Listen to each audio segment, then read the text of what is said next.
Hey there, I'm Julie. Just turned 30 and life's kicking off with a new gig at the central office of the ad agency where I've been busting my butt for the last 8 years. This promotion? Feels like finally hitting a long-awaited jackpot. Life wasn't always handing out wins though. Growing up, my mom was tough as nails, not the nurturing type. After Dad passed away, she sort of checked out, hooked up with some young guy, and the next thing you know, my sister Sarah and I were pretty much on our own. Today, I walked into the shiny central office, my heart pounding with a mix of nerves and excitement.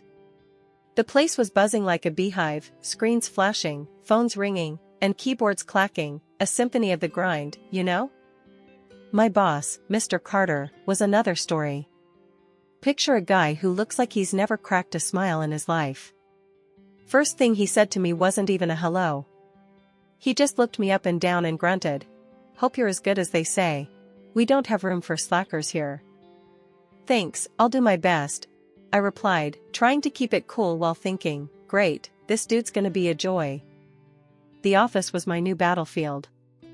I set up my space, a tiny desk with a view of the brick wall next door, prime real estate, right? But hey, it was mine.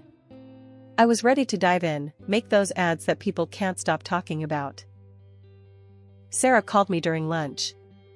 Her voice was a little escape in the middle of the corporate chaos. "How's the first day in the big leagues?" she asked. The boss seems like a piece of work, but what's new?" I sighed, popping open my salad box. "You've handled worse. Just show him what you're made of," she encouraged. "You know it. How's Lily?" I always checked in about my niece. That kid was like the daughter I never had. Singing her heart out as usual. I'll send you her latest video. She's got talent, Julie. The rest of the day was a blur of briefings, meeting the team, and trying not to let Mr. Carter's sour attitude get to me. When I finally packed up to leave, the office was almost empty, just the cleaners left doing their rounds. As I stepped out into the cool evening air, I felt a mix of exhaustion and exhilaration. This was it, the next chapter.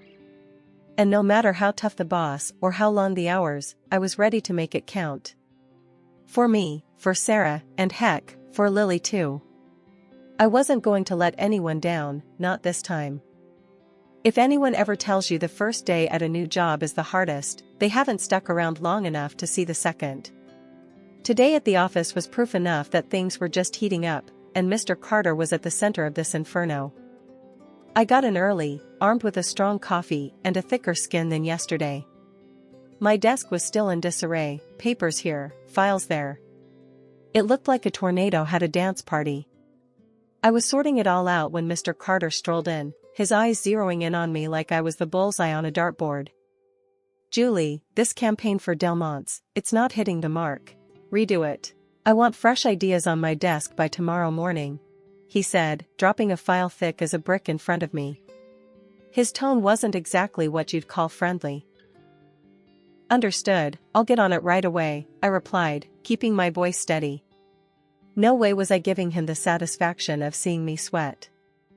The rest of the morning was a blur. I plowed through the Del Monte's campaign, sketching out concepts, tossing half of them, and sketching some more. By lunch, my trash bin was a crumpled paper cemetery. No biggie, this is what I signed up for, right? I barely noticed the time until my stomach growled loud enough to compete with the chatter around me. I grabbed my lunchbox and headed to the break room, hoping for a quick escape from the madness. That's when Tina, one of the graphic designers, waved me over. "Hey, Julie, rough morning with Carter, huh? Saw him dump that workload on you," she said, sympathy written all over her face as she bit into her sandwich. "Yeah, he's got high expectations. Just gotta roll with it," I shrugged, trying to sound more confident than I felt. "Just watch your back, okay? He's notorious for being tough on the newbies. Thinks it weeds out the weak or something," Tina muttered, her eyes darting around like she expected walls to listen. The afternoon was a marathon. Meetings back to back, with barely a minute to breathe. I was running on fumes by the time 5 p.m. rolled around, but quitting time was a joke around here. Mr. Carter made sure of that. He called me into his office just as I was about to shut down my computer. "Julie, let's see what you've got for Delmonts," he said, not even looking up from his screen as I walked in. I laid out my ideas on his desk, explaining the concepts and how they could really resonate with our target audience. He flipped through them, his face unreadable. "This is better, but it's not there yet. Rework this and this." He pointed at 2 of the designs, his finger jabbing at the paper like it owed him money. "Will do. I'll have them updated first thing," I said, collecting the rejected designs. My skin was getting thicker by the minute, or maybe I was just too tired to care. Walking out of his office, I couldn't help but think about what Tina said. Mr. Carter was testing me, all right. But I wasn't about to let him, or anyone, break me. I've dealt with worse. Much worse. Tomorrow, I'd come back, ready to fight another round. Because that's what you do when you're not just working for a paycheck, but for a purpose. For every Sarah out there counting on me. Yeah, tomorrow is another day, and I'm just getting started. The day started just like any other. I swiped my badge at the office door, coffee in hand, bracing myself for another round with Mr. Carter. But that morning, my phone buzzed with a call that turned my world upside down. "Is this Julie Sullivan?" a serious voice asked when I answered. "Yes, speaking. What's up?" I said, trying to balance my phone between my shoulder and ear as I booted up my computer. "This is St. Mary's Hospital. It's about your sister, Sarah. I'm sorry to inform you that she suffered a heart attack this morning. She didn't make it. We need you to come to the hospital to handle some formalities."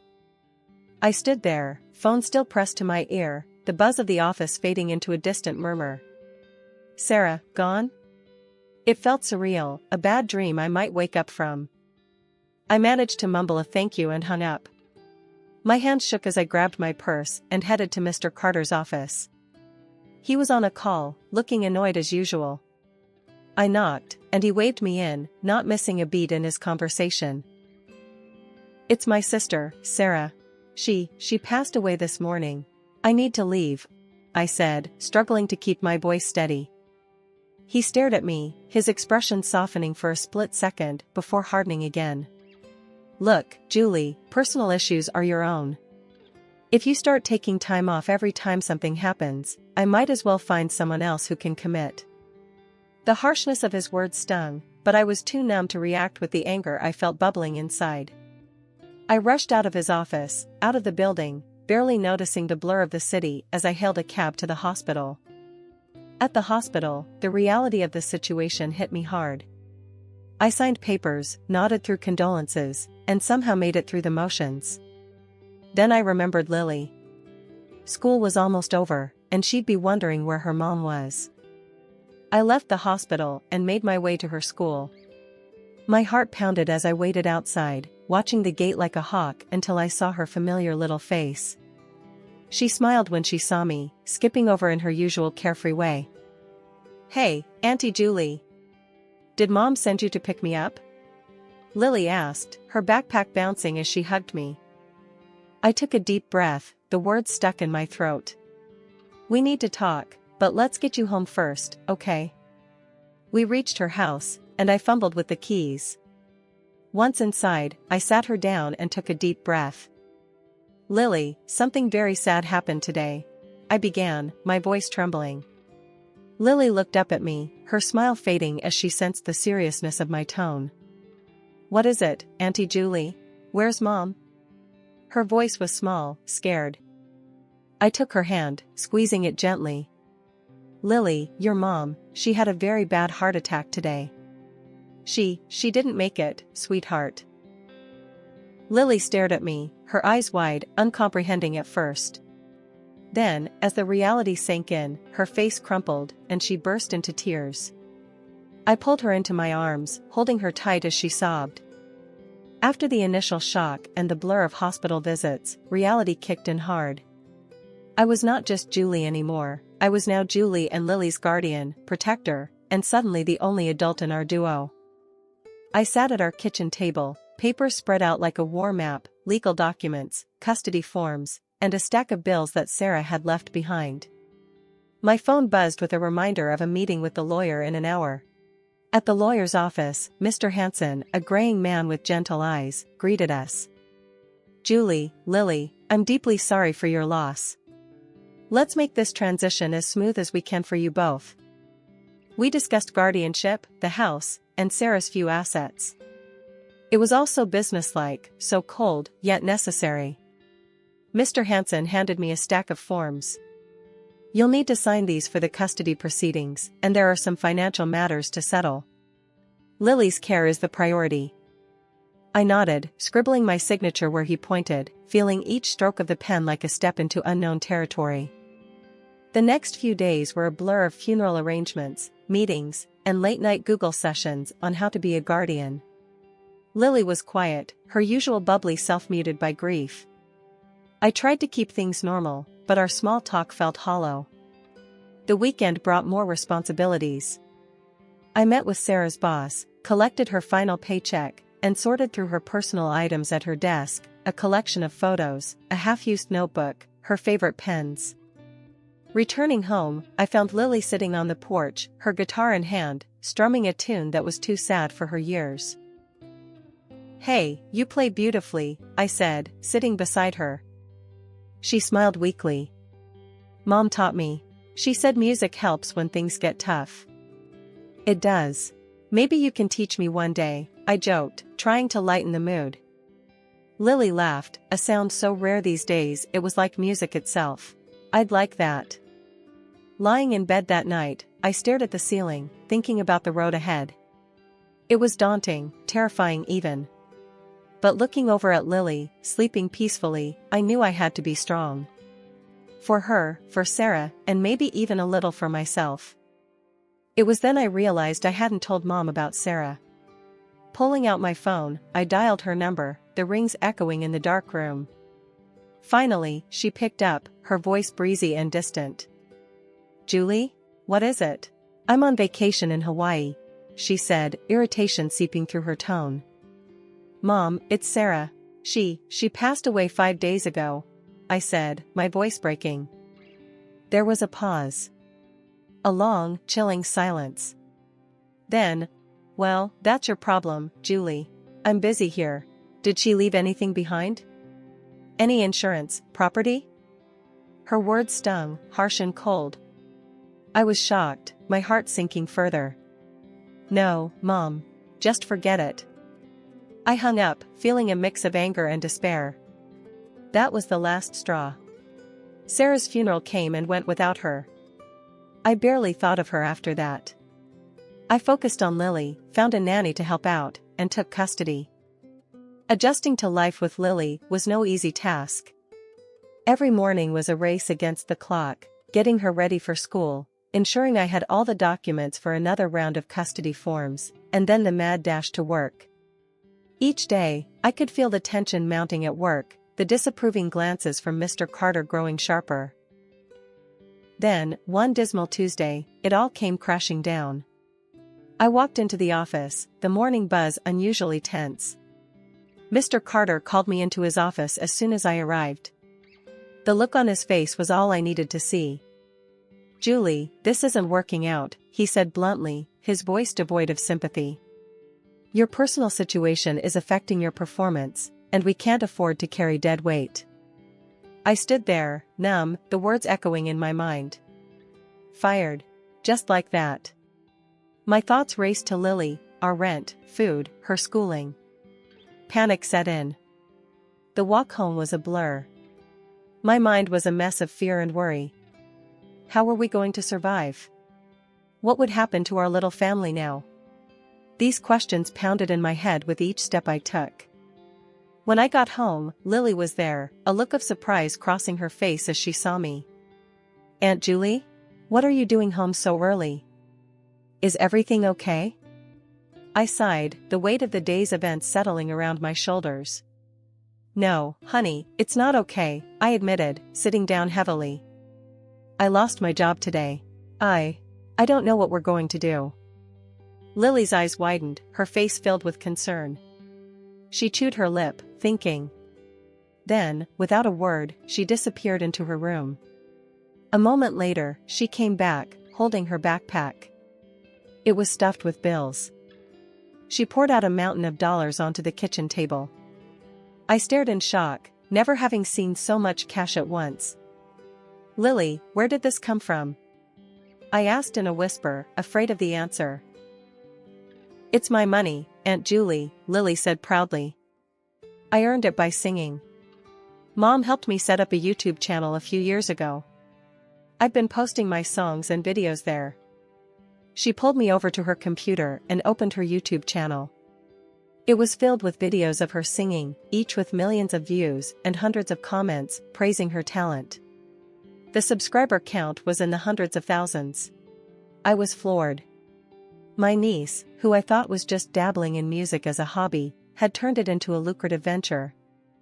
"We won't have to worry, Aunt Julie," she said, her voice muffled against my shoulder. "We can use this money. I can help." That moment changed everything. The despair I felt was lifted by a wave of relief and pride. Lily wasn't just a kid with a hobby, she was a talented artist who had taken her future into her own hands. "All right, Lily, if we're going to do this, we're going to do it right," I told her one morning as we sat down with a notebook full of plans and ideas. "Your channel is amazing, but we can make it even better." Lily's eyes sparkled with excitement. "What do you mean, Aunt Julie?" "We're going to invest in some better equipment for you to record your videos. And maybe even get you some professional singing lessons," I explained, feeling a buzz of excitement myself. Lily bounced in her seat. "Really? That would be awesome. Do you think I could really be like one of those famous singers?" "I don't see why not," I replied, grinning at her enthusiasm. "But we have to be smart about this. We need to set up a budget and maybe look into some marketing strategies to grow your audience." The next few weeks were a blur of activity. I used some of the money from Lily's channel to buy a decent camera and microphone.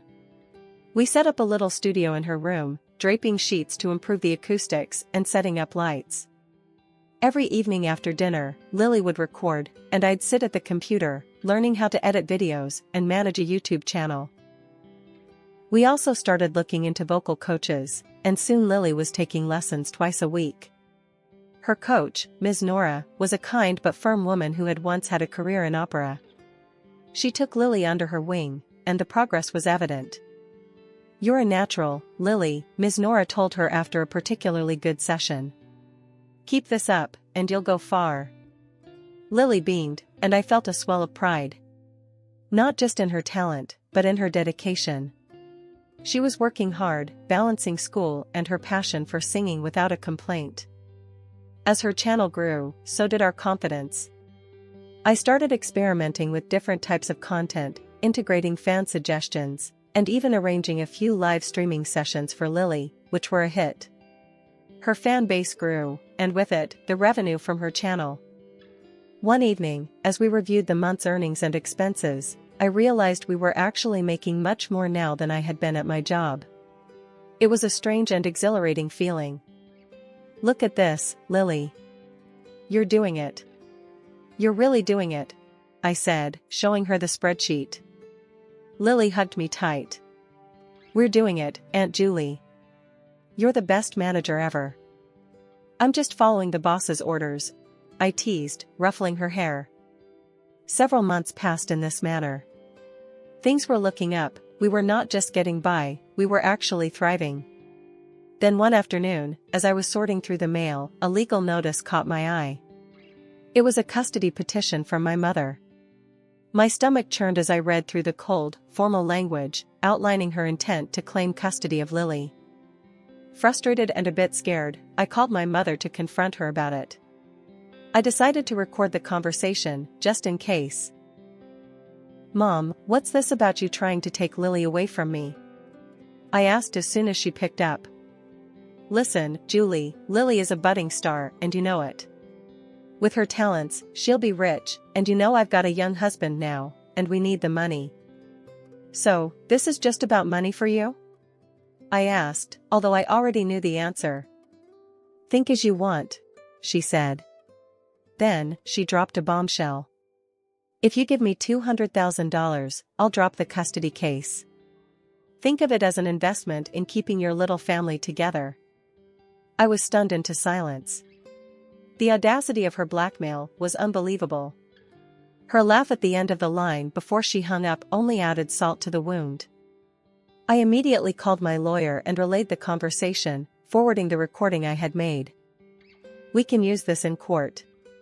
It's clear manipulation and blackmail, my lawyer assured me. We prepared the case meticulously, gathering all evidence of Lily's happy and stable life with me, her academic records which showed her thriving at school, and testimonies from neighbors and friends about our family life. Walking into the courthouse, my heart was hammering in my chest. The stakes couldn't have been higher. Across the room, my mother and her husband looked smug, as if they'd already won. The courtroom was silent as the judge called the session to order. My mother was first to take the stand, her performance worthy of an award. Tears streamed down her face as she spun a tale of woe, claiming I was exploiting Lily for her talents. She's just a child, Your Honor, my mother sobbed, dabbing her eyes with a tissue. My granddaughter should be playing, not working.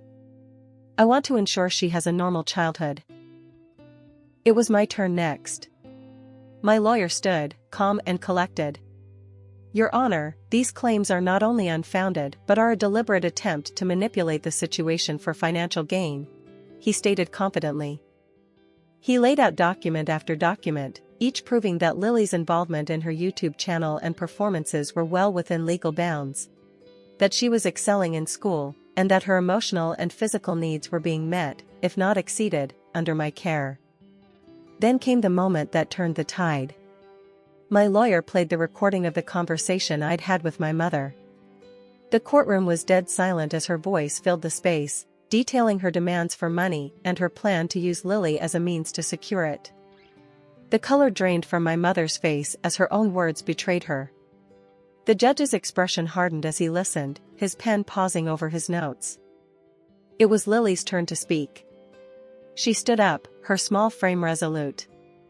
I love my Aunt Julie. She takes care of me, she makes me happy. I want to stay with her. I don't want to go with my grandmother, she said clearly, her voice steady and sure.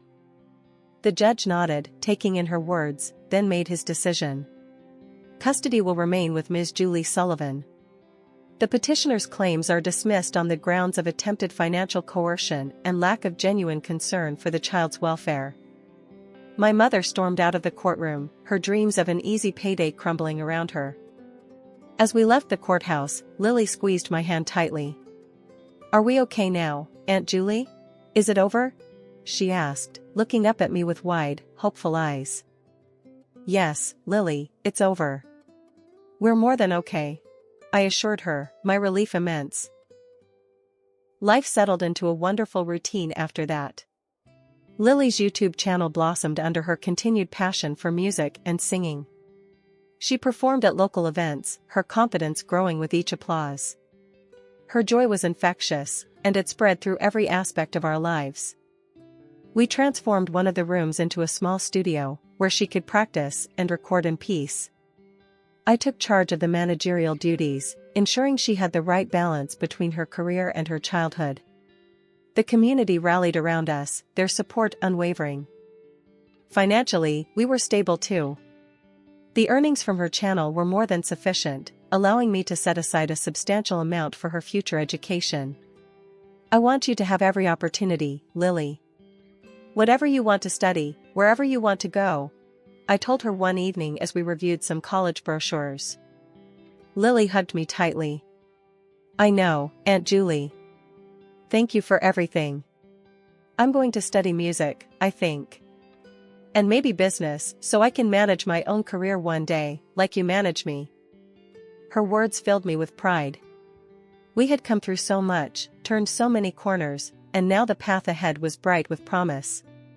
We were not just surviving, we were thriving, building a future on our terms, with love and music at its heart. As we sat in our living room, the setting sun casting warm glows through the window, I realized that this was what happiness felt like.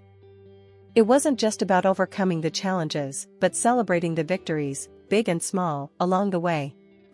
And as Lily played a new song she was working on, her voice filling the room with melody, I knew that the best was yet to come. We had each other, and that was everything.